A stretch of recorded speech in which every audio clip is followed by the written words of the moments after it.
Hello, I'm Barney Black. This is MSisChronic, Season 3, Episode 1, which is great because that means people are listening and people are also prepared to take part and share their multiple sclerosis story with me and with you, dear listener, and now dear viewer. This will be the first episode with no frills, certainly no high-tech editing qualities, where we have a video option for you to watch on YouTube or any other viewing platforms. If I could ask just before I introduce our guest, if you can like, subscribe, share these episodes so that other people with MS or who know people with multiple sclerosis can actually get advantage of hearing what it's like from people in the same situation as themselves. That would be fabulous. Ben Parker is our guest. Ben came into my view recently because I found out about this guy that was going to be using a wheelchair to wheel himself from the southeast of England to the southwest of England, from Lowestoft to Land's End in July, the height of summer, in his everyday wheelchair, which is nuts. That was the motivation for me to want to actually get to know Ben, find out a bit about him, and understand what it is that drives him. What a story. What a guy. I was touched. I was certainly, motivated and inspired by Ben's story. Currently, Ben is a maths teacher. You get to hear about how he became a maths teacher because that's something which I guess is in the recent part of his life. And I just want to say that my wife's a teacher as well. Ben's a teacher. I've met other teachers. I've met one or two through multiple sclerosis as well. And I just want to tip my hat off to teachers because it is a career, a vocation, a job, a role, a very important role that I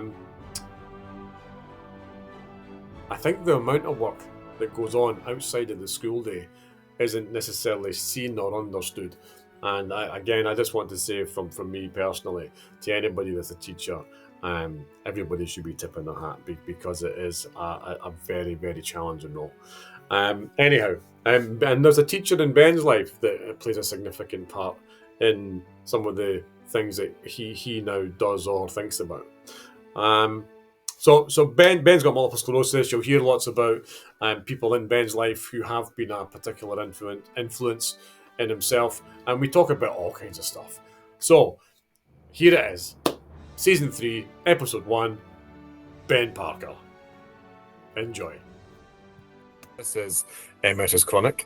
I have our latest guest, Ben Parker, who has got a huge event coming up in July. Starting on July 27th, yeah. And so that certainly spiked my interest to want to know more about the man. Obviously, multiple sclerosis plays a common part in both our lives, and Ben has graciously agreed to join us and any listeners out there to share a bit of his story, which will ebb and flow. Like I say, it will come and go. So, if it's okay with you, Ben, would you mind just sharing a little bit about who you are, maybe where you are in the world, and then we can maybe talk about where MS began to feature in your life? Yeah. Well, I'm 49 now. It's my birthday the other day. Yeah, so I'm 49. I live in Essex. I sound very Essex-like, and I'm originally from Liverpool, so you would never ever know that talking to me, but only because Liverpool won the title, people start to hear about it. And as Liverpool, I'm a red through and through. So I'm making my plans to go up and on May the 25th, I think. Just the May Day Monday, I think, isn't it? Yeah. It's gonna be some day. That'll be some weekend because people will be going up for the weekend. Yes, that's exactly it. So I was a dropout at school. I'll be honest, I was a dropout at school. Hated school, hated everything about it, and just bummed about through life. And I fell into bus driving, and I loved it. I love driving buses. It's one of them things where you drive your bus. I used to take cakes. I don't know what the bus drivers are like where you are, but they're miserable sods everywhere, and it's very difficult to get a smile out of them. I used to take cakes. I used to take treats on the bus.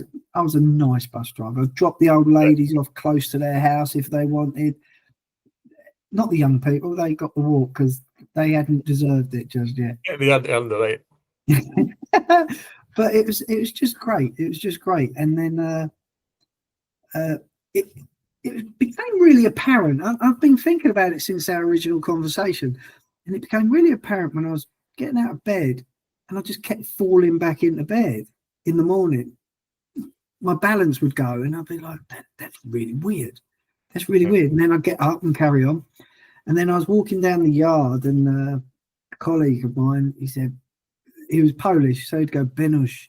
And I'll be, what is it?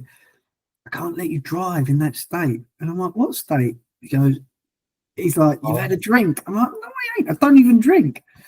And he's like, you sure? And I'm like, yeah, I genuinely don't know, because I was starting to go side to side at that point. Yeah. And can I ask you, were you aware of you moving from side to side? Were you conscious that you were off your natural? I was aware my balance was a bit funny at this point. Yeah. Right.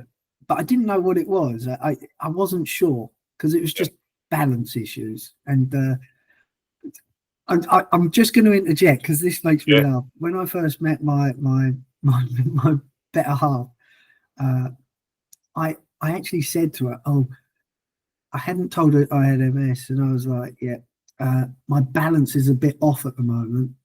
And she laughs, because she's like, yeah, Ben, it's been going on for about 10 years, that balance. I keep saying my balance is a bit off at the moment. She's like, it's always been off, Ben. And it's like, yeah. That was my excuse. I just constantly say, I'm a bit funny on my balance at the moment. Sorry, I interjected that, but I just realized I wasn't sure what was going on. And then it come to a Christmas time, and I blurred double vision. I couldn't feel my hands properly. I couldn't feel my feet. And I'm driving a bus. And I'm driving a bus. You're just lifting the voices, isn't you? So picture the scene. You got a bloke with one eye shut, his head leaning back, squinting to try and figure out what's in front of him. He can't feel the money. His feet on the pedals ain't good. And he's driving the most precious cargo around. And I realised I couldn't do that anymore. I stopped after that shift. I got off the bus, and I've never driven a bus since. I'm trying to. So when that's happening, because you probably still feel you're in control. Yeah. But the body's reacting in a way which actually you don't have any control over at times, and it's that unexpected. And this is the thing that's really, because I'm quite you forgive me if I can't think of words. I'm really terrible plucking them out of my head. I think throughout this for both of us. I'm quite a stubborn soul, and if I want something to happen, it's going to happen. And if I want to be able to feel my hands properly and do everything, walk properly and everything like that, I should be able to do it. But it just weren't happening, and I was losing all grip on my reality in all truth, because when I stopped driving the bus, that was my income. That was everything. I had no other, because I was a dropout from school. I had nothing else to fall back on. So it was actually a really tough time, because I didn't know what was going on. And sorry, I can't remember if you did say, how old were you when this was going on? I was 20, late 20s, 29, I think it was, something like that. 28, 29. I genuinely, maybe even 30.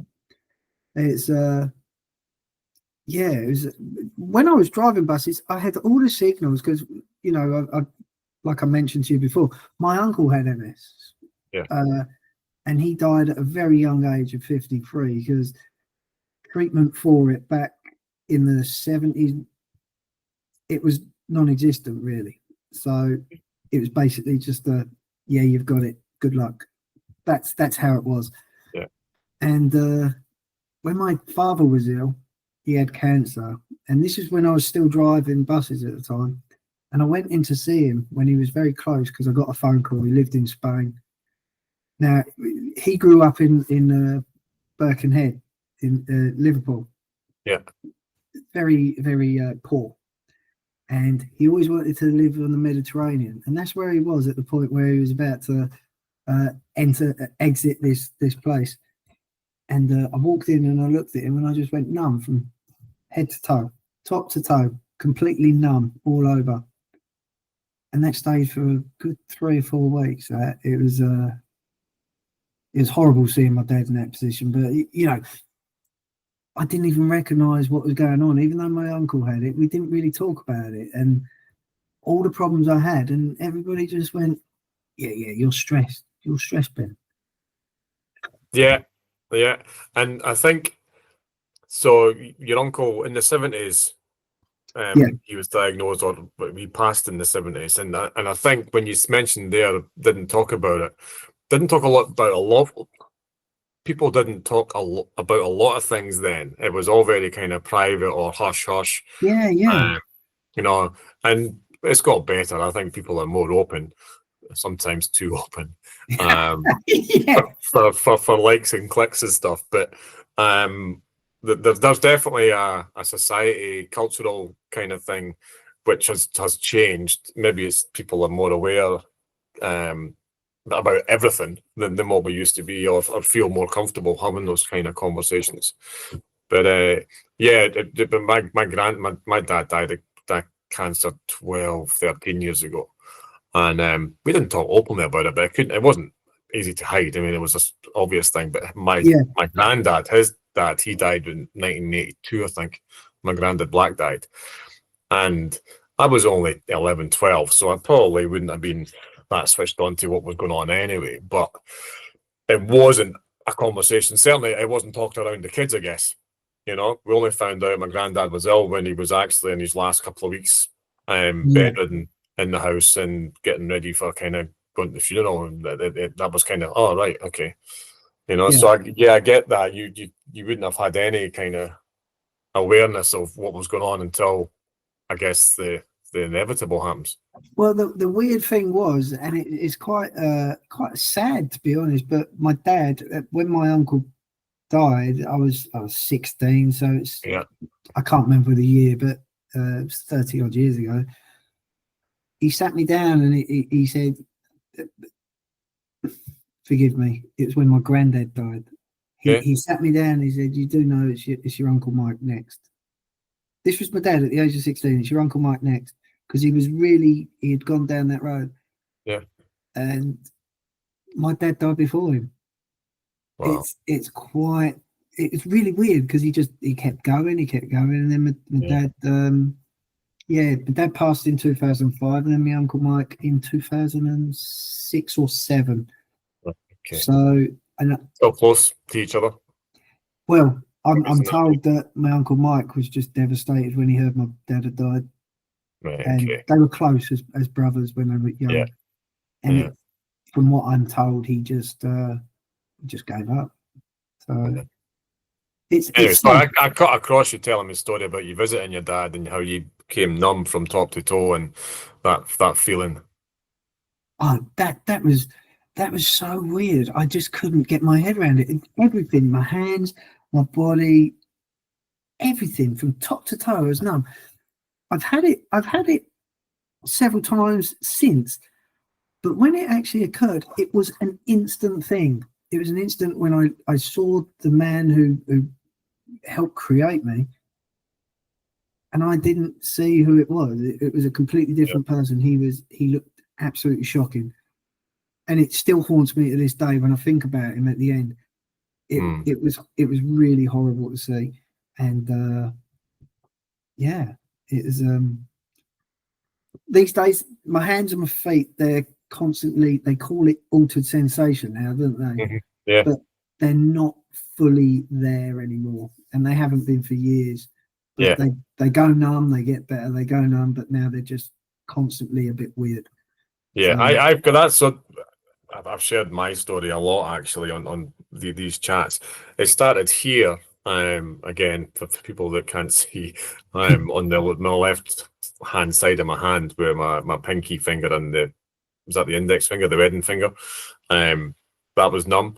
And like you, I went to the doctor, and well, I wasn't told it was stress. I was told it was probably a trapped nerve from maybe a sporting kind of injury at football or something. So Yeah. they gave me a neck brace to wear for 2 weeks.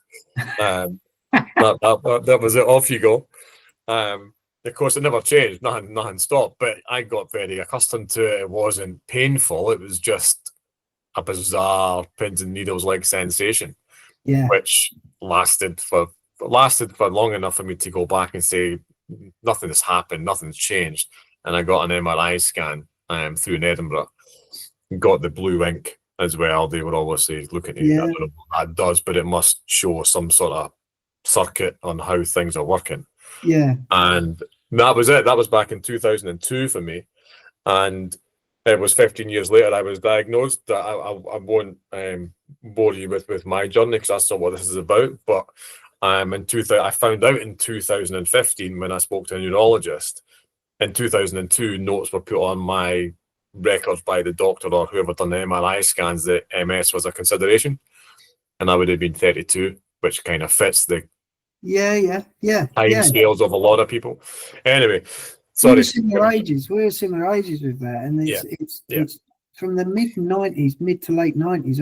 I was turning up in hospitals with numbness and balance problems, and I was just constantly going to doctors, constantly been told it's stress, constantly. And look, I'm not going to dig at my family and my friends, but they were telling me it was stress as well, and everybody was saying it's in your head. It's in your head. Funnily enough, it is in your head, but not the way they thought. yeah. But it's just consistently people telling me it's there, and I couldn't quite get my head around it, because I'd go to doctors and I did what they said. They gave me antidepressants, and then when it cleared up, they went, "There you go, it's fixed." But I was presenting myself with classic, not just silly little symptoms, but classic MS symptoms, family history of it, and nobody found it. Nobody even thought of looking at it.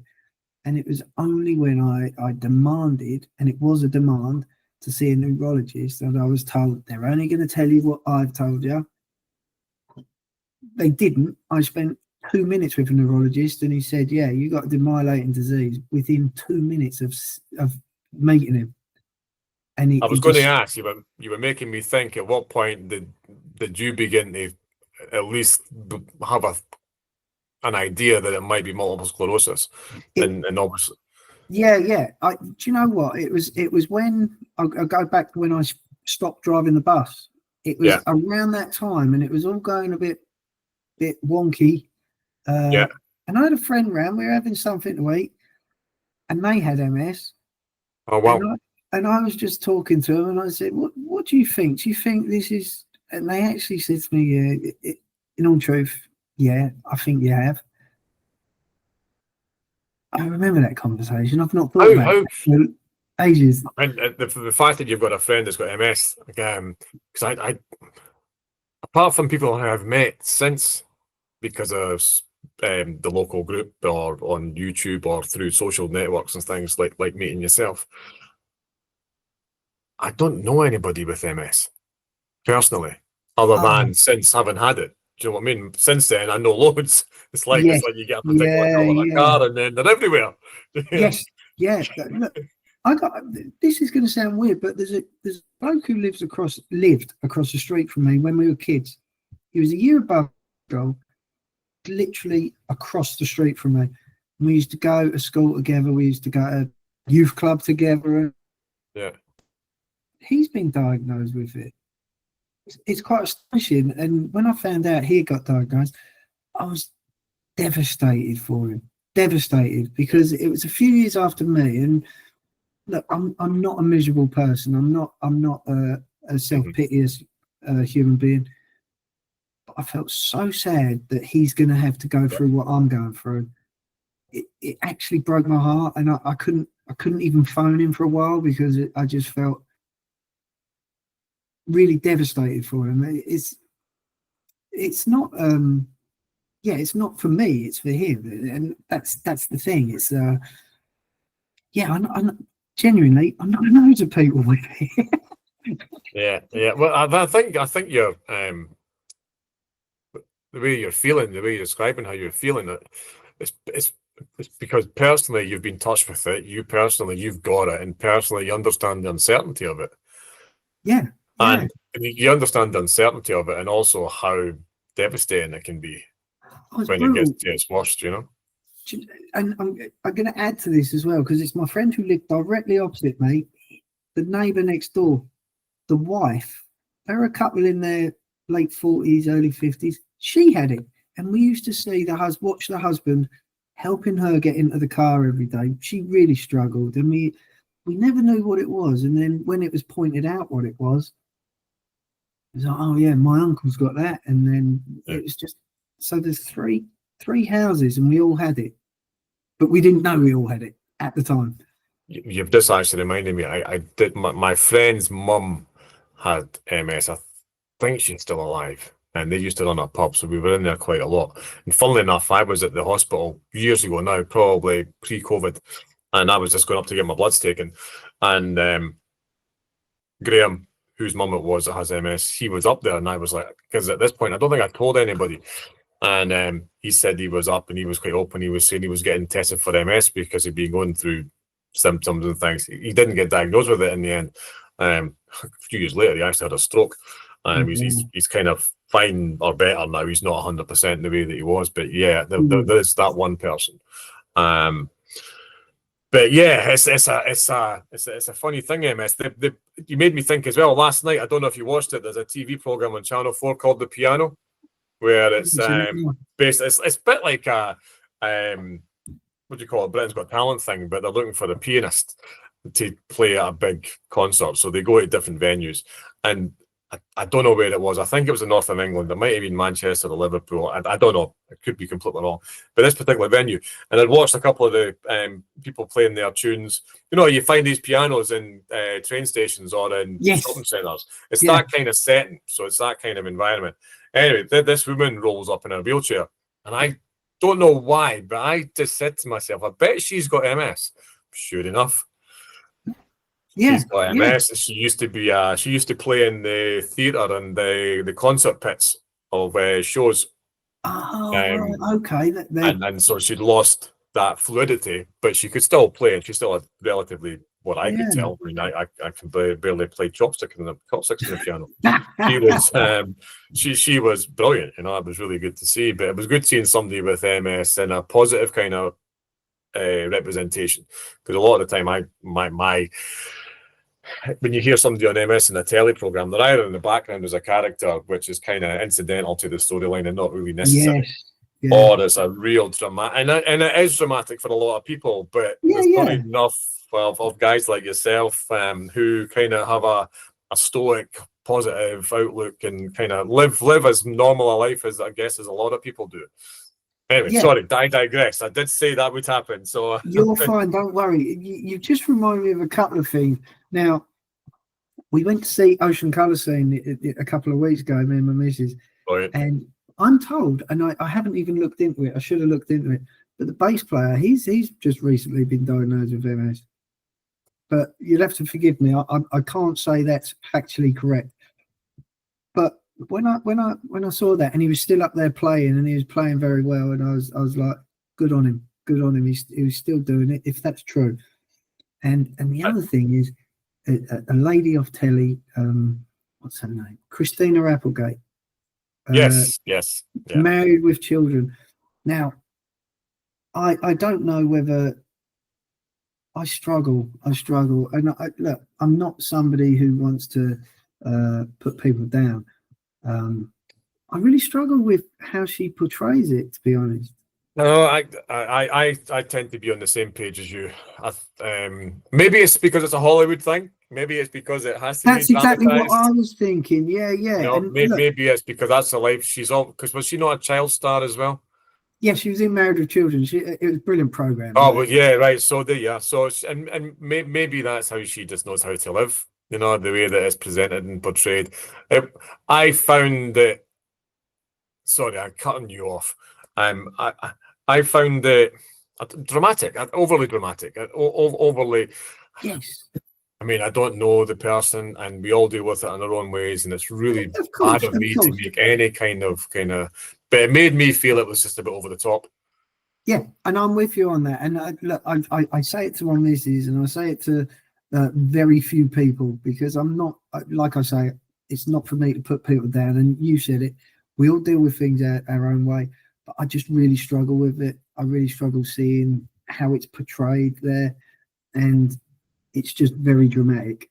I'm going to backtrack a little and call myself a bit of a hypocrite, because I probably did the same thing when I started to do my own little YouTube videos after I was diagnosed with MS.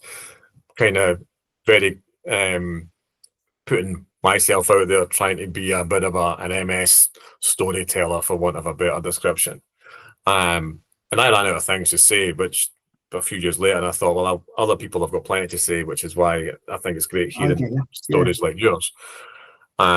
So, and I didn't have that Hollywood upbringing behind me to maybe Yeah. understand how to touch the right emotional buttons and cues for people, because clearly she gets a lot of kind of interest and she's got a high profile, and she's probably helped other people with MS come to the fore.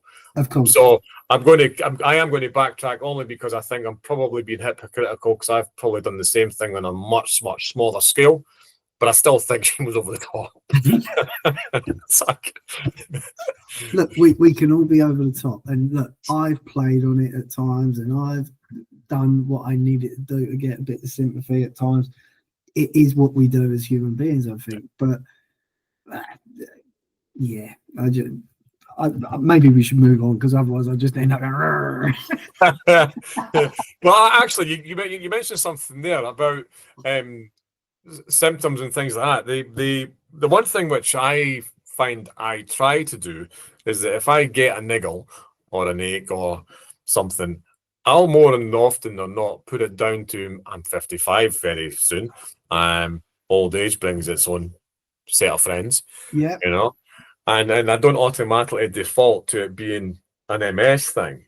Is that something that you find yourself doing, or Right. where do you find yourself?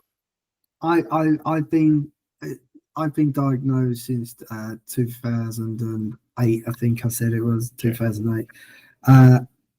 It's been quite a while, and I'm still waiting for that phone call from the hospital to say, "Oh, we've made a terrible mistake. You've just got a really bad cold." Because I've lived in denial so much, and when I get new symptoms, I don't even after a bit of time, I don't put it down to this. It's very difficult to explain, but I don't put it down to anything. It happens. I struggle with it for a few days, weeks, months, and then it just becomes a part of me, and then I move on, or I try to think of the words, but it just happens, and I don't put it down to anything. I'm not oh, this is down to MS, this isn't the next thing. It's just, oh, I can't cough properly. Oh, I'm struggling to cough properly at the moment. Well, hopefully it'll be okay. And then I'll get a cold. That's why I love getting colds, because I can cough properly. It really goes, and it's like a nice proper cough. So whenever I get a cold, it might knock the socks off me, but I can cough properly, so I'm happy. So it's like, it's one of those things. It's everything that's happened. It's just happened naturally, I suppose. And I don't try and put a tag on it. I don't try and put anything. Do you think it's because you've got MS, you've been given the diagnosis, and unless something really significant happens, which maybe changes how you walk or your ability to get out of bed, or because of the scale of those things that you're describing, stopping you in your day-to-day. Yeah. Is that possibly behind the acceptance or not allowing it to beat you down in terms emotionally? Because I think emotionally MS has got a lot to answer for. very much so. I have it all the time where I just want to cry. Okay, I got no reason for it, but I just feel an emotional state. I say it to my partner. I just want to cry. She goes, "Well, go on then," but I can't. I was brought up by a very closed father. My mother's side of the family, very open, very emotional, but my dad's side was very no. Yeah, And that's the way it was in the late 70s, early 80s. You just kept it to yourself. So, and that stuck with me. So I really struggle with it. But as you were talking, it's really weird because I was just thinking, I'm not going to be at that point where I can't get out of bed. I've got that mindset. It will happen. It probably will happen at some point. But I've got that mindset where it's like, not today, not today. I got up today. I went to work. I did a full day's work. I come home. I'm talking to you. I'm going to do some more work when we've finished. And I'm okay with that. And I'll go to bed quite late. I'll be tired, but I don't care because tomorrow's another day. I'll get up. I'll do it all until I can't. It is really that simple for me. I genuinely try and keep it all very simple. Do my best. And look, I'm not saying I'm the most important person in this house, but I provide for my family as well as my partner provides for us. So it's a team thing. So yeah. Two things you said there, which really quite powerful. Not today, not today. I love that. I just that mindset's like a mantra, isn't it? It's just like not today, not today. Yes. And then I'll do it all until I can. Again, I love that. I kind of feel that sometimes. That's why I run. I run because I can. But I kind of run because I can, comma. Yes, I'm with you. One day I might not be able to, and I've got friends who can't because I'm not here. You know, they've sadly passed for other reasons, and the family member, blah blah blah. And I'm really conscious also of your time. And please don't stress, honestly. Okay, can I just take you back a little then? Go on. Just to when you said you met your neurologist and they talked about the fact now you've definitely got demyelination going on. Did you get any other tests before a final diagnosis was given formally? I had an MRI scan and of my spine. I had the full works, head and spine column. I went back and he went. It was so weird.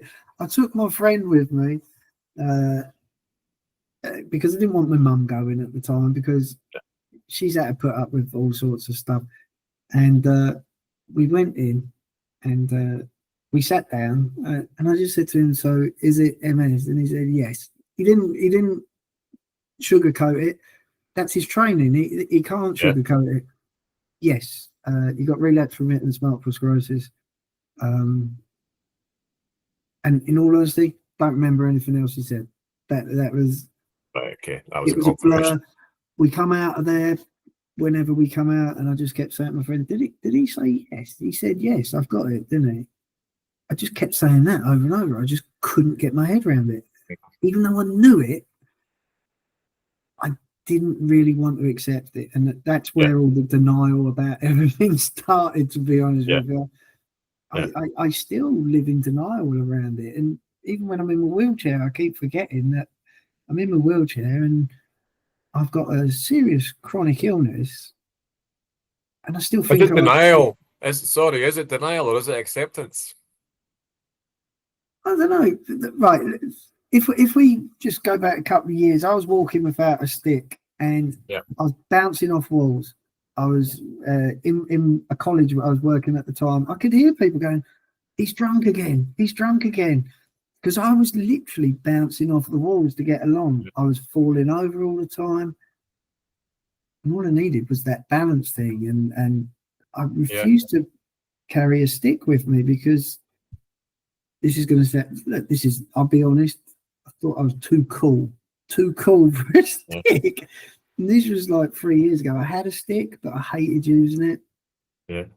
And because if I went out with my partner, I'd hold her hand. If I went anywhere else, I'd just make sure I was near by something to hold on to. So, yeah, thinking I was too cool. It's like when I was smoking. I thought I looked cool smoking. I thought I was too cool for a stick, but it's not actually that cool, falling over all the time No. and tripping over. But I think it's partly denial, partly acceptance. I don't know, to be honest. It's once I got the stick, and then it very quickly became the wheelchair, because the stick had passed its point of helping, to be honest. Yeah. So yeah, it's okay. So quite quick in terms of once you got to the neurologist, your MRI confirmed it for the neurologist because within a month. No. Right, so that's yeah, and that was on your insistence because you'd had these symptoms going on, and it's not stress. It's not something which can just be dealt with through time or anything else.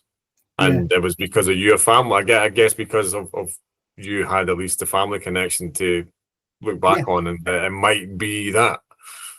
Yeah. And so you've got the diagnosis, and then the diagnosis comes.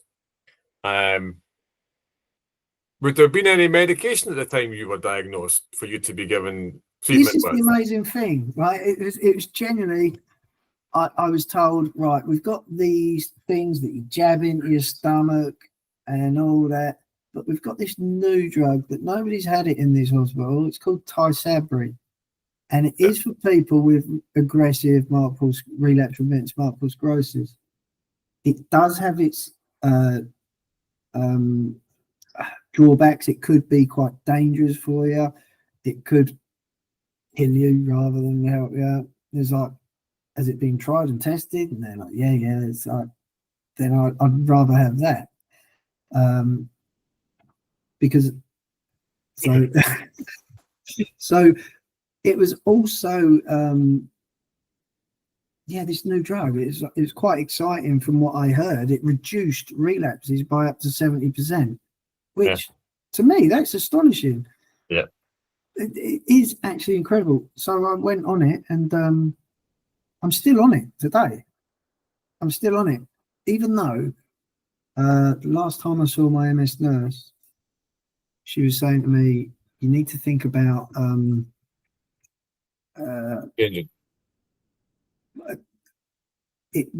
you're at the point where it's not really doing anything for you. It might just be a placebo at this point." Yeah. And she said, you need to think about somebody. Excuse me 1 sec. Somebody's doing some gardening with a saw out there. I'm just going to close the window.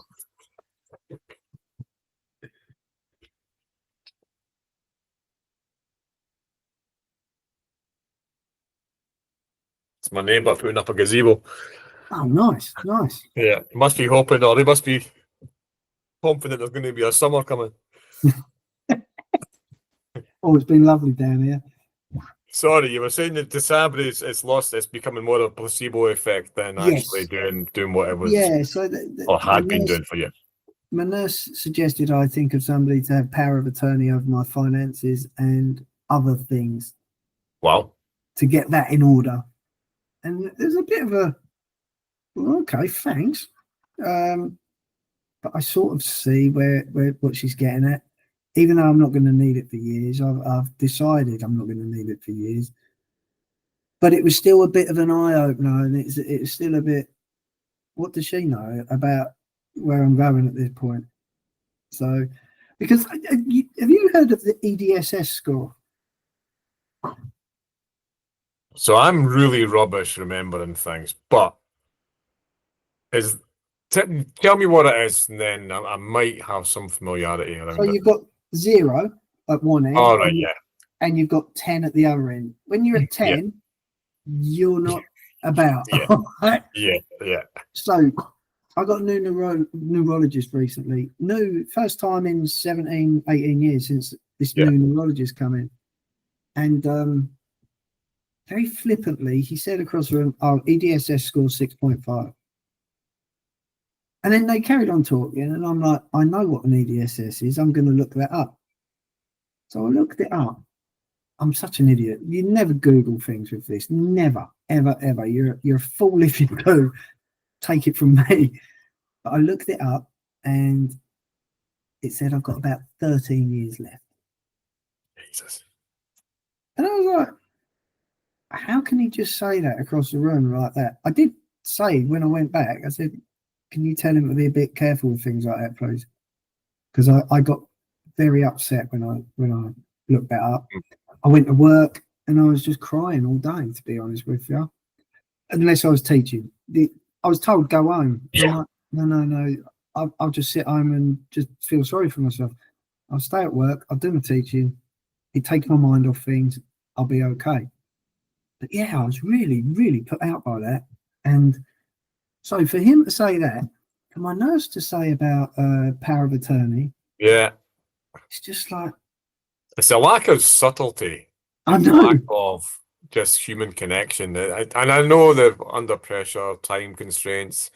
It's very functional what they have to do. And I guess they want to make sure they don't give you the wrong impression. Yeah, I get But it. sometimes they can give you the wrong impression because they just give you the black and white statements of that from a medical term of what the situation is. This is it. And I've had the same nurse since I was diagnosed as well. So it's not like we don't know each other. I've seen her regularly over the years. I'm very fortunate. There's so many people who don't get to see MS teams or staff very often. I see them whenever I want, to be honest. If I if I have a other problem, I'll just get in touch with him. I don't even go to the doctor anymore. I get in touch with them. I say, this is happening, that's happening. What should I do? And they'll just say, phone your doctor and tell them you need this. That's what I do. And they sort it out. So it saves all that hassle. So I'm very close with my MS specialist team. Yeah. But every now and then they do drop the clanger, I feel. But even though I still got a lot of respect and time for them, we do have that issue of desensitization on their part. So I should really take it with a pinch of salt when they're a bit like that. But there we go. Yeah, but it's difficult to do that when it's personal because it's about you, isn't it? It's yeah. This is my life, and it's absolutely. Yeah. And have you had a chance to consider what your options are if you do come off disability? Well, they've told me my options are 0 and nothing. Right. Okay. Is that right? She said to me, look, when we'll be thinking of weaning you off it, extending the time between sessions, infusions, and then we get to a point and we think there's nothing bad's happening. We will take you off it, and that's when I said, what would I have after that then? She said, well, you're too far gone for this and that's secondary progressive stuff. I even found out I was secondary progressive by reading my hospital notes. Jesus. While I was having an infusion. And I didn't know what it was. I burst into tears once. I thought, that's my life over. I didn't realise. Do you know what I mean? Because when I've stayed away from looking up anything about it. So when I saw that, it was a complete shock. I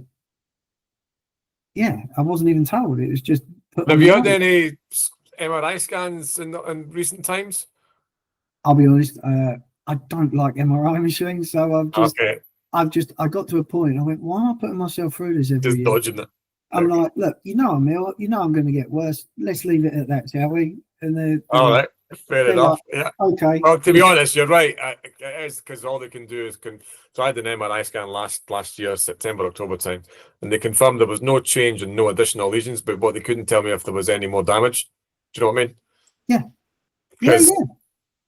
Who knows? Because the damage that's been done is still there. It's whether or not that is simmering behind the scenes. But this is it, right? You and I both know, right? You know your body brilliantly, right? Yeah. You know when there's any little thing that's going wrong. I know when there's something only slightly out with me. I know when it's happening. Yeah. We don't need a scan to say it's getting worse. No, it's true. Do you know what I mean? And I understand that lots of people, it's helpful, it's beneficial, blah, blah, blah. But for me, I'm very keeping it simple. Just keep going day by day, and if it's gonna go worse, it's gonna go worse. Yeah, you're actually right. I hadn't thought about it like in that way before. The scan actually doesn't change whatever has gone on, or if it's the same as what it was before the scan. Yeah. Yeah, no, that's actually quite illuminating for me. Yeah, I'm going to think on that. Right. I would like to. I'd like others to hear the story. Obviously, you were a bus driver, and throughout this, they'll also have heard you talking about how you're now a teacher, right? Yeah. And that hasn't just happened. So share that story. How on earth did you go from doing the buses, having the MS journey at the same time when you're on the buses, and now you're a maths teacher at high school? Is that right? Yeah. Secondary education. Yeah. It is a weird story, but I in primary school, I was very good at maths. I was very good. I completed everything there was, and the teacher used to have to give me extra stuff. Yeah. I completed all the workbooks, all the worksheets, everything. I was well ahead of everyone until I decided to give up at school. And I remember the day when Mrs. Marzek, she made me kneel down on one of those, those prickly mats when you wipe your feet on. She made me kneel on that with my trousers rolled up over my knees for about 25 minutes because I'd been naughty. I do know I have been naughty, but it really hurt. And I just thought, I'm not doing this anymore. I remember that I was about 9 years old. It's terrible, isn't it? But so the whole reason of me being a teacher, I don't know how it happened, but I was with a friend and she phoned me up. Actually, I wasn't with her. She phoned me up and she asked me some help with a GCSE question. So I helped her out because I wasn't working at that time and I was just trying to figure out what I could do. And I helped her, and she said, "You should be a teacher." And when you have them light bulb moments, it's like, yeah, I should. Right? Did that click with you? Did it? Did it really? Yeah, wow. I should. Right. So I ended up next day phoning up the government education helpline, teaching helpline, and saying, right, I want to be a teacher. I want to teach maths. And they're like, okay, that's brilliant. That's brilliant. Have you got a degree? No, sorry, no. Okay, you got A levels. No, still coming up short here. Okay, what GCSEs you got? And I'm like, yeah, I've failed on all of that. Sorry. They're like, you can't be a teacher just yet. And I'm like, right, how long is it going to take? They said, well, about 6 years. I said, all right, I'll phone you back. I'll phone you back. That's what I said. 6 years later, I found them back. I'd got everything. I took back to night school for GCSEs. I then did, I just self-taught myself my A levels and passed those. And then self-taught, Open University, self-taught my degree. And I found that when I got my degree through, so I got my degree. I got everything. I can be a teacher now. And they're like, this is ridiculously brilliant. And I'd been helping a friend. He was going into schools. He's a author, comedian, that sort of thing. And he'd been going into schools. If you don't mind, what's his name? Oh, he's not huge, but he's a wonderfully funny guy. James Campbell. He's actually going to be up at the Fringe this August, I think. All right, I might make a beeline to the. I do like the Fringe. Have you been up to the Fringe? I haven't, but I was going to go with him a few years ago, but it didn't actually come off. But he's one of these naturally funny guys with everything that happens. I can't remember how I described him to my partner before she had met him. I said he's just an incredibly beautiful man, and I mean that with the utmost respect to him. And he's hilariously funny, and I could just spend all day and all night chatting to him. He's just brilliant. But he took me into the schools, and there was one school in particular in Harlow where we went. Is this him? That's the guy. Yes, he's a wonderful guy, really wonderful guy. We've both been through tough times, and we've both slept on each other's sofas at times. So he's doing comedy for kids. Yes. Redux. Right, it's comedy for kids, but please take into account I can watch his show over and over, and I'll know the jokes, and I'll still laugh. There you go. Yes, very funny guy. Very funny guy. I'll go and see him. I do love the French, yeah. He's and I love kids. I mean, kids comedy. There's so much hidden humor in there that adults are bound to. You know, there's lots of it. It's hidden. You know what he's saying. He's got a few books out called Boy Face. Now, in one of the books, he sent me a copy of his original draft, and it is Boy Face had a pet sausage that he liked to play with. Right? I'm not saying anything, right? He got told to take that out, right? But I'll keep that in. It was it made me laugh so much, and it was he's just a very funny guy. But we had gone into this school.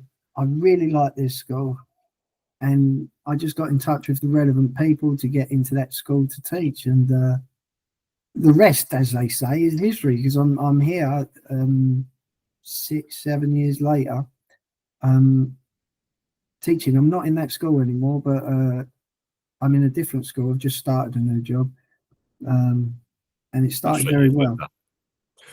I think that's a brilliant story. I think it's a brilliant story for lots of reasons. And I guess the obvious question is, do you think through your life, if MS hadn't been a part of it, which made a significant detour in that path, you'd be doing what you're doing now? And it's a really difficult question to answer with any kind of clarity, because it's a kind of which path do you take, and you'd never know what the other path would have led to because you didn't take it. But very true, very true. Look, there's my purpose. I genuinely believe my purpose is to help people, and I don't mean it to make myself sound like I'm an amazing guy. I'm not an amazing guy. I'm just an everyday bloke. That's me. But I have this empathy with people. I'm able to. I don't know. People have always said to me, I bring out the worst in them in a good way, and I'm a troublemaker in a good way, and it's. I just want to make people happy. Genuinely, that is where I am, and where I am today is I want to help young people to have a good life. That's it. And if by them having a good life, they might not even remember me, but no, they will. I think they will, for all the right reasons. I'm sure. You know, I think they will. You remember, what was the teacher's name? I couldn't remember. I can't remember. They put you on the rough mat. What was her name? Oh, Mrs. Marzek. Mrs. Marzek. So you remember her perhaps for the wrong reasons, but I bet there's one or two teachers that you can remember because you remember it being a better class, a good class, whatever it was. Do you know what? You're spot on. There was a lady called Mrs. Oliver. Yeah. She was my head of house, head of year throughout my secondary school.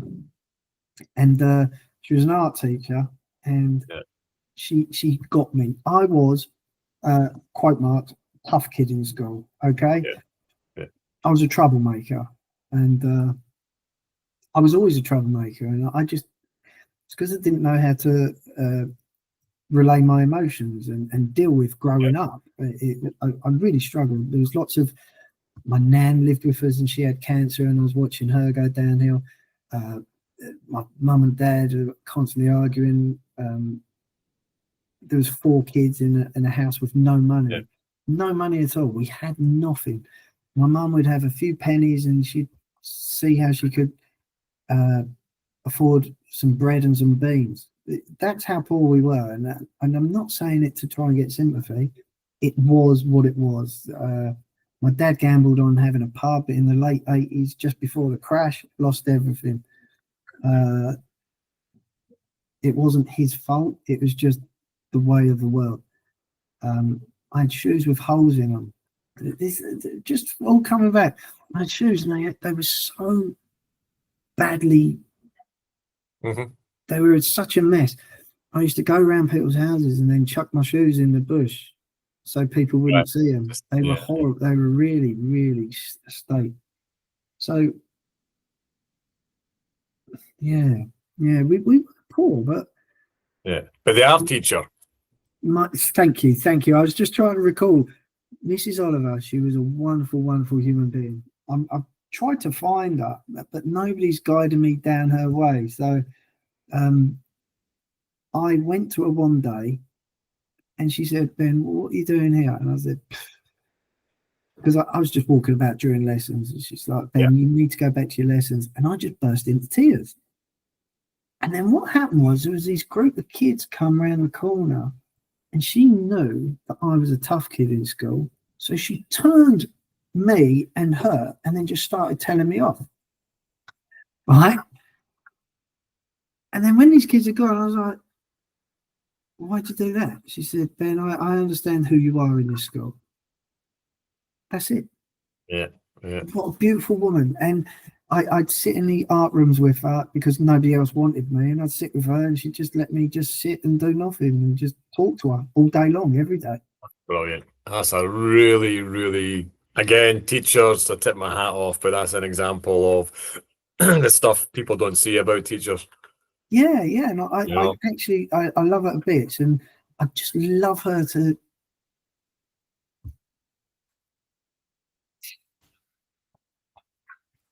Take your time.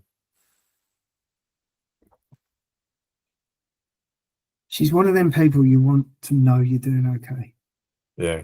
Well, hopefully she'll find out, and hopefully she's still around so she can find out. I think that's brilliant, because that came from me saying, I believe you'll be remembered as a teacher. And I was actually, as you were expressing your thoughts and telling the story there, the question that came to my mind was, do you do public speaking to groups of young people or anything like that? Do you know what? It's very weird you say that, to be totally honest with you. It's something I've wanted to start doing. I want to start doing something like that. I don't like the phrase inspirational speaker, but if you get me, how many times have you been told you're inspirational just because you got an illness? It's like, come on, give us a break. Just well, fighter. Yeah. Oh, you're a warrior. No, I'm not. I'm just a bloke. Give me a break. But it does give people confidence if they can see those. I guess for people newly diagnosed with MS would be the best example, isn't it? Oh, look, sorry, when you go. Sorry to interrupt you, but I had a message on TikTok only a couple of days ago from somebody who saw some of the stuff I've put on there, and they just said, I've just recently been diagnosed and I'm scared and I'm this, but I've seen your videos and I just wanted to, what can you help me? And I'm like, look, because they're going to see their MS nurse today, I think it was. So I just said, look, every emotion you're feeling is right. Don't deny anything you're thinking. Don't deny anything you're feeling. Don't deny your fear. It's okay.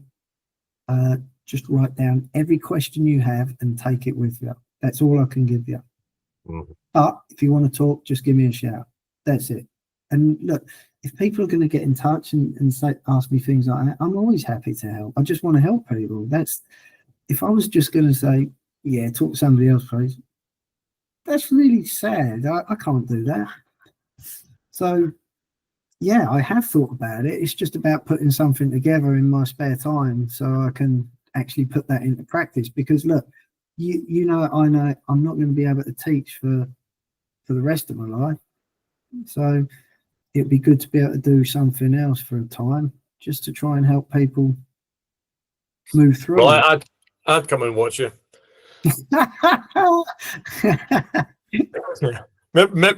Maybe you could do a joint thing with James Campbell in the Fringe. Some sort of MS skit alongside the kids jokes. I don't know. There'd be something you can tie together. That'd be so cool. We have done things together with one of his books. Several of his books we sort of put together he put together. And then we got put on a summer school for young people in the region of Bury St Edmunds.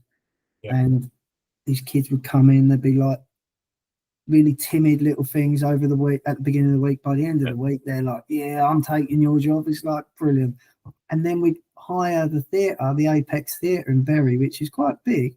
Yeah. And we put on a show for anybody who wanted to come see it. And these kids were amazing. It was just jaw-dropping. So it's great to see that. And I've got a bow tie. Where is it? There. One of the kids, he bought me that. Oh, look at that. He bought me that, this tartan bow tie. Yeah. And now I'm a teacher, because he said, when you become a teacher, you can wear that. I wear many bow ties now, many bow ties. And it's all because Noah, young Noah, bought me that. It was very cool, very cool. But Noah, unknowingly, has created part of the image and personality of the maths teacher, which all those hundreds of kids over the years will remember. Yes. When you look back on their school years. Yeah, and I saw his mum only a few months ago, and I said, I do wear that bow tie. You can tell him I love it. Yes, it is my thing, bow tie. That's superb. I love that. I love the connections and the unexpected consequences, positive consequences, which kind of nobody knows is going to happen. Exactly. But it's just a nice, just the trajectory of that story, the arc, the arc, is that what they call it? That's it. The arc, yes. The arc of the story, whatever it is. That's lovely. That's lovely. And a lot of what you were talking about there, Ben, was, and you mentioned it, is that you want to help people. Yeah. That's kind of how you see yourself and what you want to do and everything else. And it's a nice way, I think, to link to the big event you've got coming up in July. But it's not the first big event you've done. You did, and you're embarking on training for this event in July. But I'm right, you did the Brighton Marathon, is that right? Yeah, I did the Brighton Marathon 3 weeks ago. I did a marathon yesterday, not the marathon. I did one yesterday, and I got blisters on my hands from it. Okay. But the idea is that is that part of your training? It is just I just apply. I just pay for it and turn up and do it, and it's amazing. I don't know, the running community, which I'm not really a part of because I push. That's what I do. But I turn up. The one yesterday, when I turned up, they just looked at me and they went, "Are you sure? Are you sure?" They're like, "You do know it's really hilly," and I'm like, "Yeah, that's why I'm here." Now, so I don't know if yesterday you're using the same chair you're going to be using when you. Yes. Right. So just describe that, because I think the London Marathon, these guys and girls are in ultra light carbon fiber, lightweight materials, right? Pneumatic tires. I don't know what the tires are made out of, balance and everything. What kind of thing are you going to be? Well, the marathon you've done, and this, we've not talked what the route is yet, but what is it you're going to be using? Right, just an everyday wheelchair, Right, so the chair I started with, and look, I'll go back to how it started. It's my partner and I were in Paris, and there I was again, walking about, holding on to her hand, and I just couldn't do it. We were walking up to Arc de Triomphe, and it was just it was so difficult. And I said to her, I think I need a wheelchair. And she looked at me and went, yeah. So okay.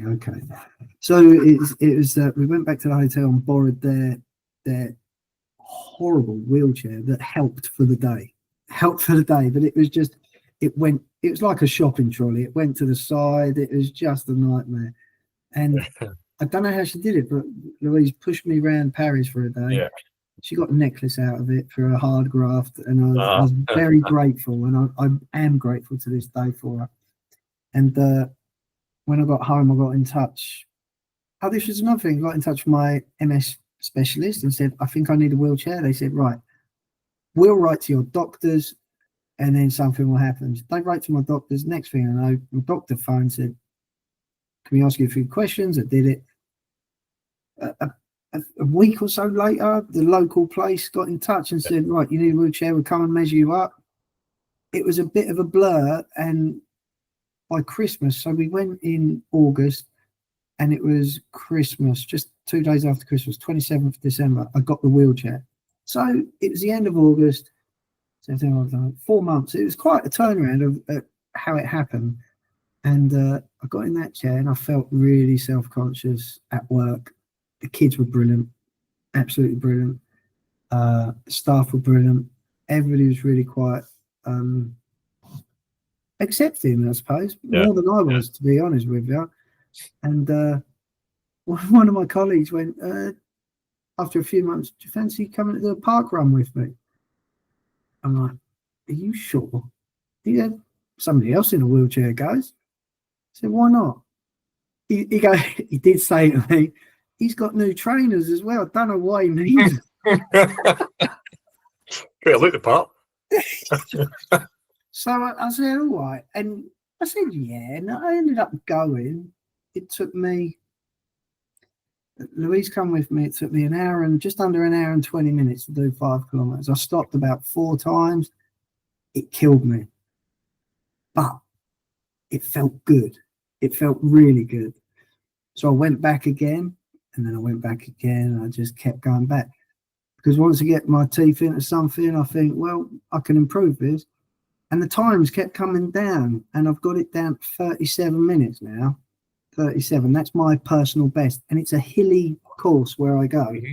Yeah. It's not flat. It's a hilly course. So then somebody said, do you fancy doing the, what was it? The Vitality. You can't see it, but I've got all my medals up on the wall behind the computer. The Vitality in London, 10 kilometers. So I went, yeah, okay, I'll do that. So I went and did it. Loved it. Then I did a Cambridge 10-kilometer run, push, sorry. That was amazing. And I thought, well, this ain't enough. I need to do a half.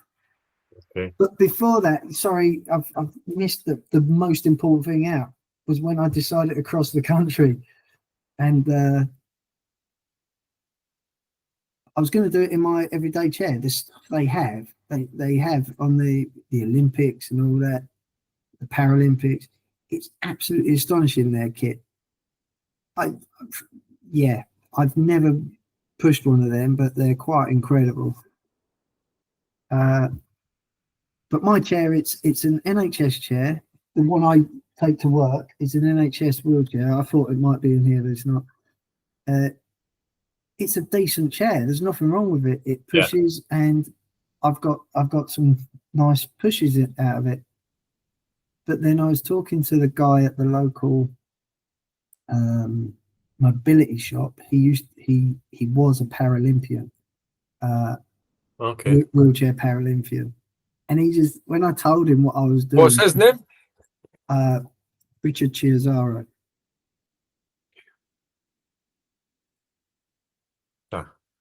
He's got a couple of world records, and he's just a downright good guy.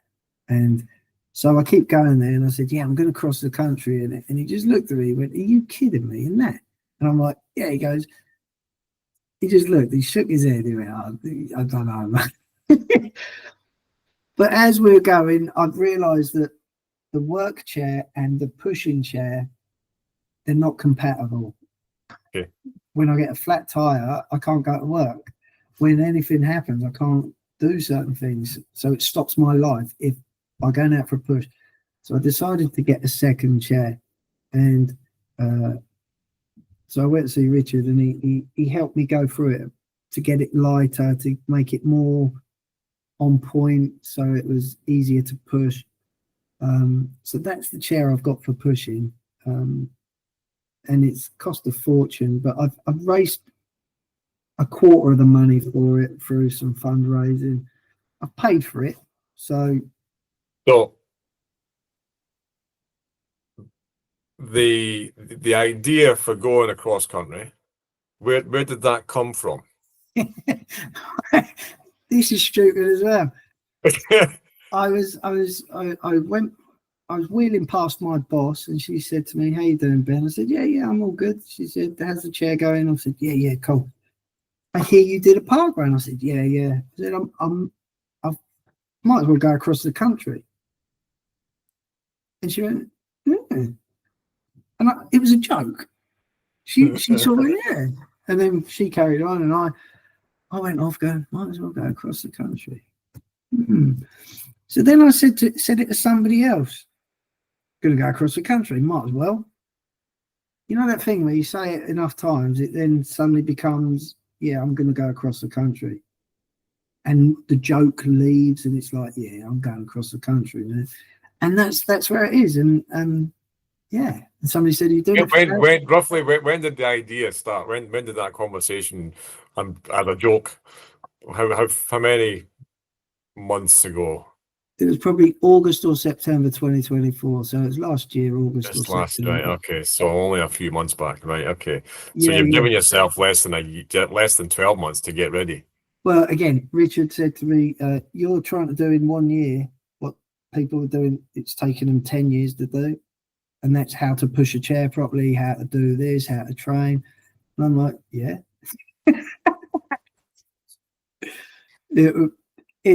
It's insane. It is insane. But And the insanity. So just to explain for people listening, where you're starting and where you're ending. I'm starting in Lowestoft. It's Nest Point, it's called. Lowestoft, the most easterly point of the UK, I suppose. And I'm going to Land's End in the most westerly point. Over 2 weeks in my wheelchair, all by myself, pushing with just my guns. And 50 kilometers a day, 650 kilometers in total. Lunatic. And just so self-supported, or are you going to have people meeting you at your end of day points? The thing's evolved over the time when I first started the idea, but now it's got to a point where I'm going to have somebody behind me in a car just so that I'm safe on the road. Yes. Yeah. Hazard lights on, something in the back explaining what's going on. So hopefully people won't get too angry about it. And when I get to my end point of each day, I then jump in the car. They take me to whichever hotel that we've managed to blag for the night. Okay. And then we go again the next morning. It's brilliant. You're describing it very humbly, very calmly. I think it's a huge event you're taking on. I think it's a massive event. The training that you're doing obviously includes things like doing the marathon yesterday and anything else. How do you fit the training in around your school day, your working week, your family time, and everything else? Tough. It is tough. It's very tough. So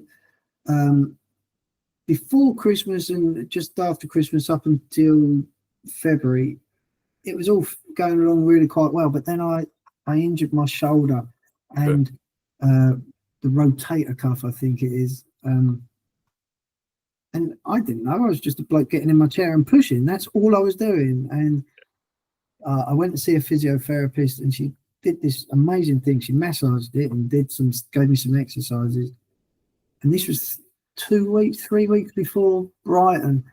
I didn't think I'd be able to push down Brighton Pier, and she got it. So I managed to do the whole caboodle. Yeah. I was gobsmacked with what she did. So I see her regularly. She's giving me these exercises. The local gym, he's the guy at the local CrossFit place. He's allowed me to go in whenever I want, and he'll give me some exercises to do, stuff like that. They're amazing. It's just there's a few more people in the local community. We've had a few meetings recently, and they're going to be putting, because it's just me and my partner, and I've got to this point and I'm like 3 months away from it, and I haven't put anything into place. It will happen.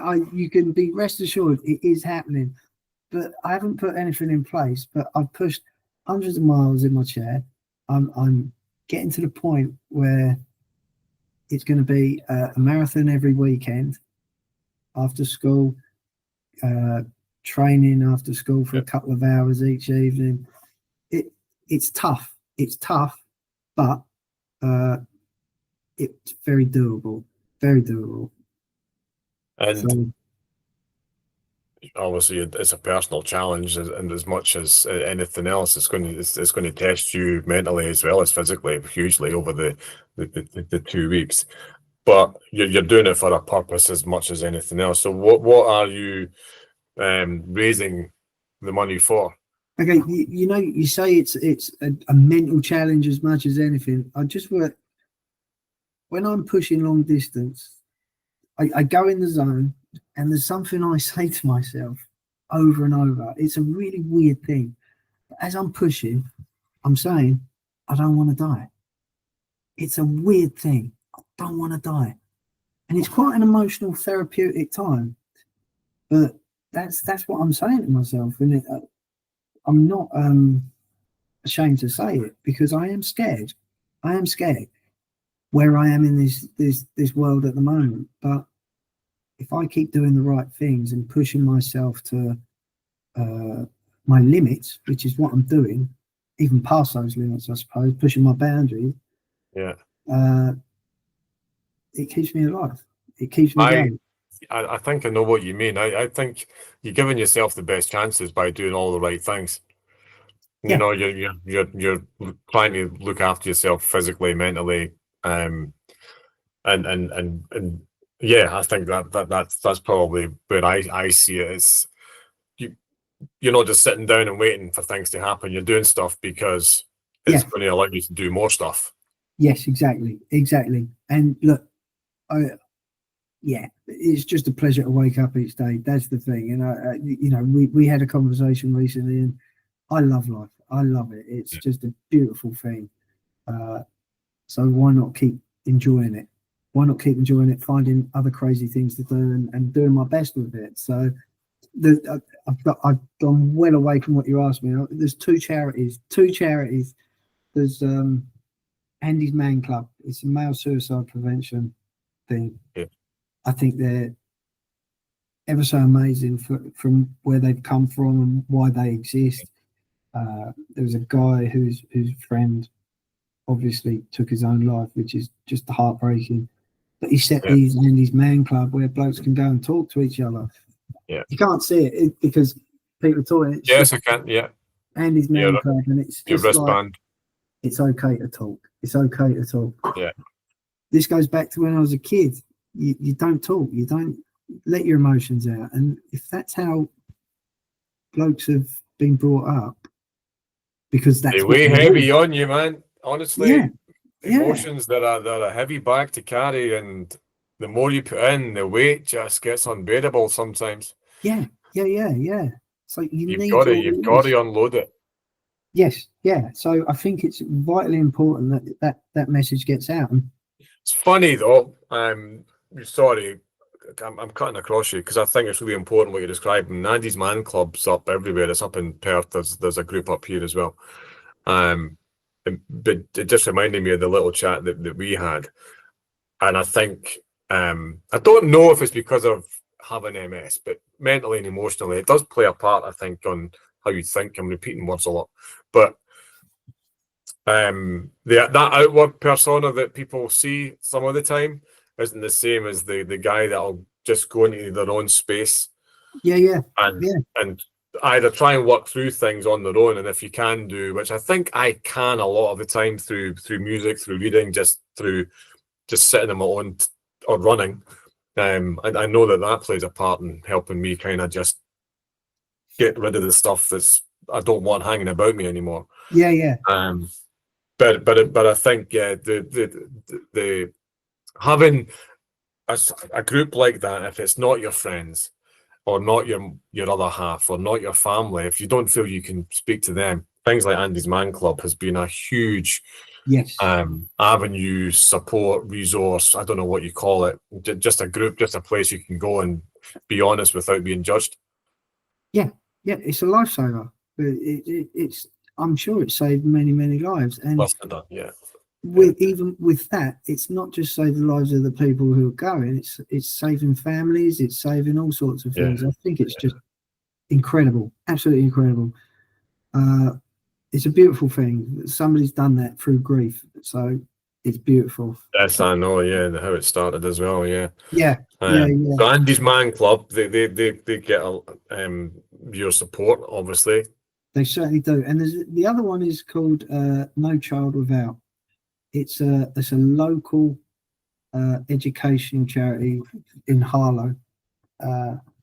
Basically for the young people of Harlow who can't afford school trips, can't afford equipment, clothing, stuff like that, is just to help them out. And again, you know, when you're young and you've got no money, and I do appreciate what that's like, and I do know what it's like. It's something like that is amazing. It is an amazing thing. My friend James Campbell, I wouldn't be where I am today. I just passed my GCSEs. I completely forgot this. And he said, "Are you going to do your A levels?" I'm like, "Well, I haven't really got the money." I went off. He's around my house. I went off, and then he had left my house. And when I got home, I'm like, "He's left that book." I'm like, "Why didn't he put it back?" When I picked it up, he had left the amount I needed to start my A levels. Right. And I was just like, I got in touch, and I'm like, "Why'd you do that?" He goes, "Because you need it, Ben. You need it to go to the next stage." Little things like that, and it just means an awful lot. So if people could, if I can help raise money for anybody to just help young people, older people, anybody, it changes lives. Things like that change lives. So why not do it? Why not do it? Funny thing is, Ben, you're going to change lives. I hope with my help we can raise loads of money for them. I've got just under $2,500 at the moment, so it's I've just sorry, it just caught me there. I've just been thinking about your story, and I'm going to try and summarize it in a little bit. But you've raised $2,500. Have you got a target, a goal in mind? Yeah, it was £1,000. Oh well, job done. What? You'll have to go halfway. So yeah, I've smashed it. So it's just yeah, just to be honest, I this is going to sound how it's meant to sound as well. Because I'm in a wheelchair, people come to me. Okay, when I'm out when I did the Colchester half marathon, I had a lady, really nice lady. "Can I interview you for Anglia News?" And I'm like, yeah, of course. So she put the microphone on me and all that. So when I was talking to her about Andy's Man Club and No Child Without, and then I explained what I was going to be doing in the summer, she was like, "Right, okay, what's your phone number?" So she gave me a drop call. She said, "Get in touch 4 weeks before you start Anglia News. They're going to do something." So yeah. I was interviewed on BBC Radio, not the big radio, the local radio. Yeah. Newspapers, stuff like that. It's just, and that's just me putting myself out there. People come to you when you're doing something that's a bit weird. A wheelchair, in an everyday wheelchair, not even a racing chair. Just turn up somewhere and say, "Right, I'm going to give it a go." What can they do but say, "Okay, fair play to you, mate." So, what's your start date? July 27th. You're going? Yeah, it's going to be well hot. I said that to you the other day. I was like, that's the height of summer. Yeah. And I guess, sorry, this just made me. I did a coast to coast thing years ago. The Wainwright's coast to coast up north, which starts in. There it goes. Finish in Robin Hood's Bay, and you start. I can't remember the start anyway. But because you're heading in one direction and you've got the sun on the one side all the time, every day. So have you figured out you're kind of you're going to do any backward rolling so you can get an even tan? You never know. I could give it a go. But this is the thing: the roads don't just go straight, do they? It's going to go higgledy-piggledy. So, of course. Yesterday, I caught the sun. Yesterday, I know that it was very hot, very hot. Caught the sun, made a couple of friends. It was just really good stuff. It was, and then when I got to the end of it yesterday, I'll tell you, the bloke who runs the thing just said to me, I didn't think you'd be doing this. Well done, well done. So it's if you've got people have a perceived idea of what people can do, not just in wheelchairs, but in any way of life. You've got a perceived idea of what people can do. You see these guys with no limbs and they manage to swim the length of a pool. Why can't you push across the country? Why can't people do anything they want to if they put their mind to it? That's my thing. Yeah. If you believe in it, you can do it. It's that simple. And I think you've obviously got a reason, and it's an inbuilt reason that you have. I think it's part of your DNA. It's that you want to help people, and you've got that. That's your motor almost. That's just kind of what keeps kind of spinning in you and driving you on. That's what I get through this chat tonight. I think that for me is absolutely at your core. I was going to. Only of interest to me, perhaps more than anybody else, but that you're going to be doing 50k, 30 miles, 31 miles a day on average, right? So what are you doing to fuel yourself if you're traveling from point A to point B? Are you going to be carrying your food, your drinks on board, or are you going to be stopping at different parts in the co-op as you pass it, or what's your plans? That'd be a good idea. Well, the idea is quite simply, because I'm going to have a car behind me. Of course. They can have whatever supplies I need. It's not going to be so bad because when I'm actually pushing, I'll have my little sweets and whatever to keep me going. Yeah. 31 to do. I did the marathon yesterday. I did the one in Brighton took me 6 hours 55 and it absolutely killed me. And I thought I've made a terrible mistake. But then I did the one yesterday. It took me 5 hours 45, and I was like, an hour and 10 down. That's pretty darn good. Hour and 14. Yeah. I was quite impressed. I'm doing the Milton Keynes Marathon next week, next Monday, and then back to the one in Bury to do it the week after. Then a couple of weeks after that, I'm going up to ultra marathon length, just to get in the height of it. But just to get a feel for that. Yeah, but it's weird because I drank so much fluid in both marathons and didn't go to the toilet once. And I'm happy with that because it's horrible trying to go to the toilet when you're in a chair. And it's food is going to be fine. I'm sure I'll stop and I'll go back to Richard, the Paralympian. He said to me, look, you won't need to be stopping to eat anyway when you're doing this. He's like, you won't need to. You just need your get your carbs up, load up. So when I finish, when I finish, I'll eat my pasta, eat my chicken, eat my veggies, and then go again next day. Get somebody to give your shoulders a massage and your arms. Oh my God, yesterday somebody did give me a massage. Some bloke was there. They were doing massages. So I asked him to jump on and do my shoulders. The one when I did it in Brighton, I couldn't sleep the night after it. I was in so much pain. This is the day later and I feel great. So we're getting to that point where it's going to be 3 months away. It's going to be all right, I think. I think it's going to be quite cool. Honestly, Ben, I think it's an amazing thing, and I'll obviously be sharing. I take it you're going to be doing some sort of video vlogging, or that'll be getting done by the guys in the car. And is it just Louise in the car, or this what? Sorry, is it just going to be? Is it Louise? Oh no, she'll be at the start and she'll be at the end, but she has to work, so she might not be in the middle.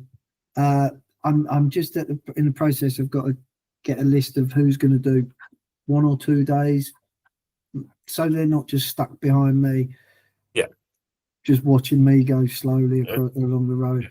So just going to get a list of, I don't know, maybe 6 or 7 people, so that it's 1 or 2 days. Then we blag a couple of hotel rooms. They stay, and then when they finish, they go home, and the next person comes along. That sort of thing. This is the thing, right? I know I joke about this with Louise, but that's my end picture. You know, when you picture something happening, the end is getting to the end, and Louise is there. it's just beautiful. I really can't wait for it. I'm so excited. It's like if I could do it tomorrow, I would. Yeah, well, you said if you think you can do it and you've got that image, that's the image that you've created. That you're doing the work to make it happen. Yeah, exactly. I think it's amazing. Honestly, I'll be sharing it throughout the leading up to and throughout. Not that I've got a huge following as far as this goes, but even if half a dozen people donate to your charity page or even share the videos and the stories and stuff as well. Do you know what? A friend of mine, and I won't say his name because I don't want to embarrass them, but he donated £5 to it, and he said, "Look, Ben, I'm really sorry, but that's all I can afford."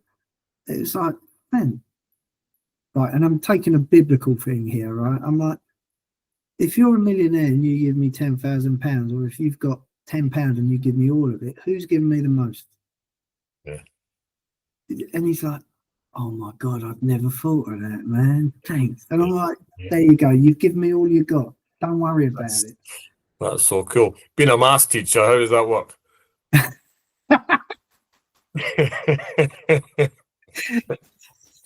How do you explain that to your students? Oh, well, the kids, I have such, because I'm in a new school, they're just trying to figure me out at the moment, because I am slightly quirky at school. I got no qualms about that. Yeah. I just love being a happy chappy at work. And I turn up smart. I try and look smart every day. So the kids see somebody can be smart. Somebody can be the same every day. And if I'm horrible to them, the next day he's forgotten about it. We move on and all that sort of stuff. And I genuinely love my job. I love it. It's great. We're coming to the kind of the end of this time with you. I sincerely hope it's not the last time. But when you were describing things earlier, I was trying to summarize just how you are where you are now, and when you think about it, you've absolutely got to do public speaking. But you think about the wee lad growing up in the kind of poverty and hardship that you grew up in, putting your shoes in the bushes because you didn't want to show your pals or your pals' family. Being a bad in at school, not really kind of having that one teacher, that one art teacher, who kind of got you. She knew what you were all about and just gave you that safe space. You've moved on from that. You become the bus driver. Through that, a happy bus driver taking chocolate sweets and just having people looking forward to getting on your bus. I would suspect they probably wait for your bus rather than get the one before it. You know, then you go through the MS rigmarole, the uncertainty, what's going on. You know your uncle's been through it, and then ultimately you get what you probably expected when you get that neurologist confirming everything with you. And then you decide to become a maths teacher, and now through all the other activities you've done, you're going to be wheeling yourself from one side of the country to the other in the height of bloody summer, which is just adds to the challenge. It's not in May or April when it's actually you won't have. I guess the upside is you'll have long days. No, you'll have plenty of daylight. There you go. That's the upside. That's how you would look at it. I've got plenty of daylight. So I think it's huge. I think it's really important. I think your story is it's beautiful. It's wonderful. It's just I think it's your pal Richard, and you could certainly have put it into a book or some sort of talk to people to hear about how you just life will throw things at you, and it can either be a knock or you can look at it as just a direction change.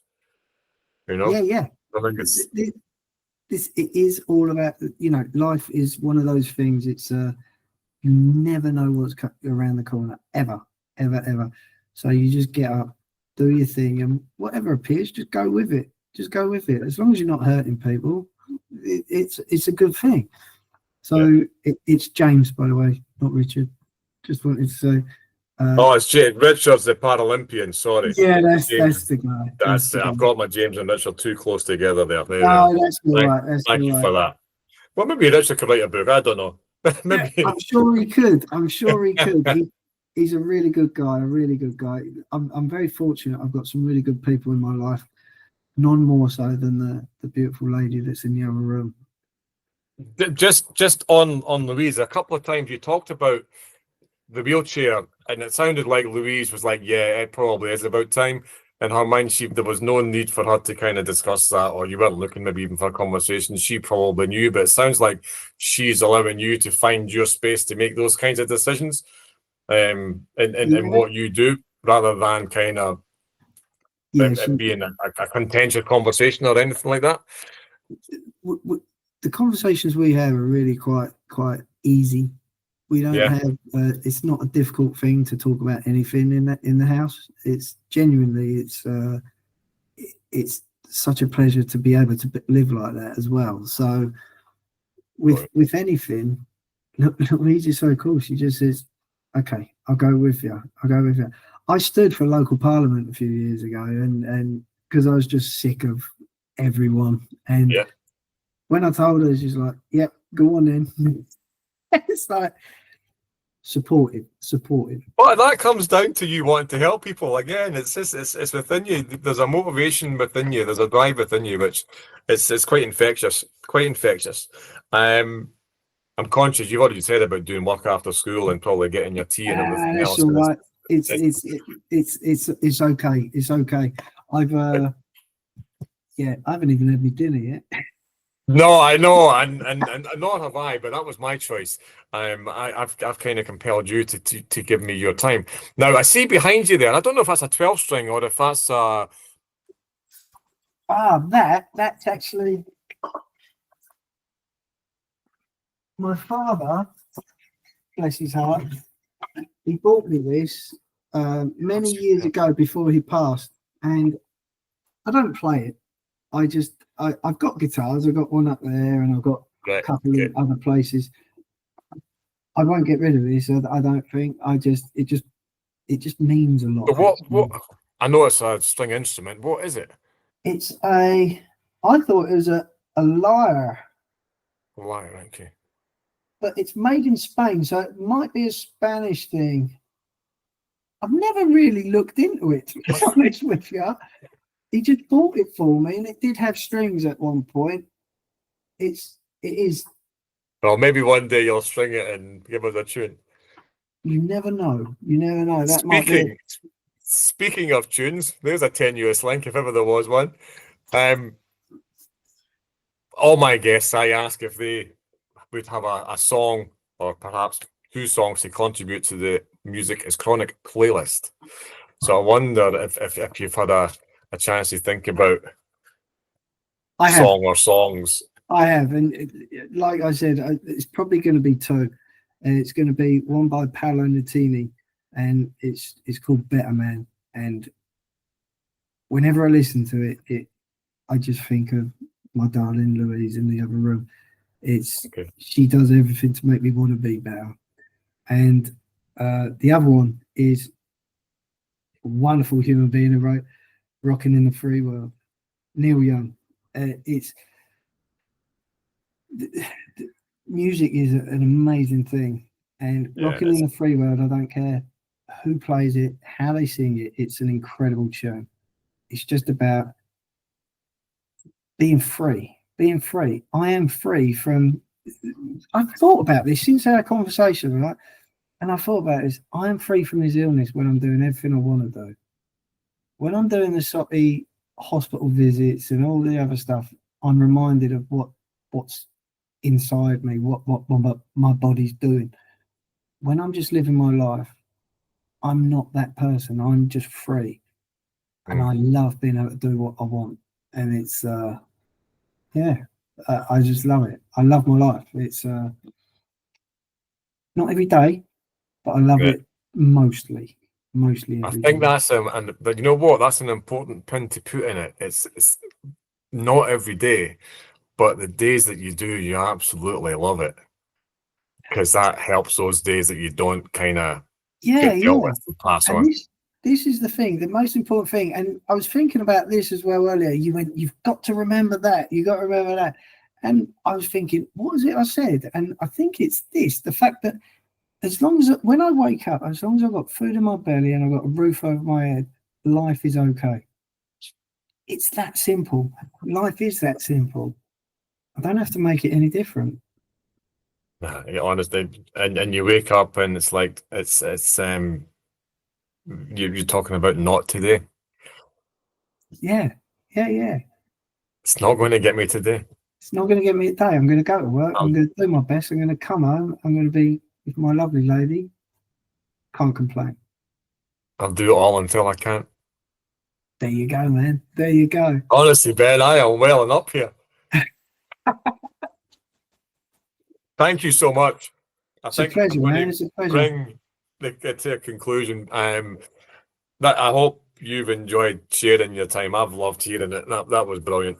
I didn't know what the conversation, how it was going to, what directions it was going to go in, but massive. This is why I do this, is to hear stories like you've got. And I wish you all the very best in July in the training and everything leading up to it. And stay injury free, man, because that's obviously key to getting to the start line. Yes, and I'll be shouting loud and proud to everybody that I can about your epic adventure and just you as a person.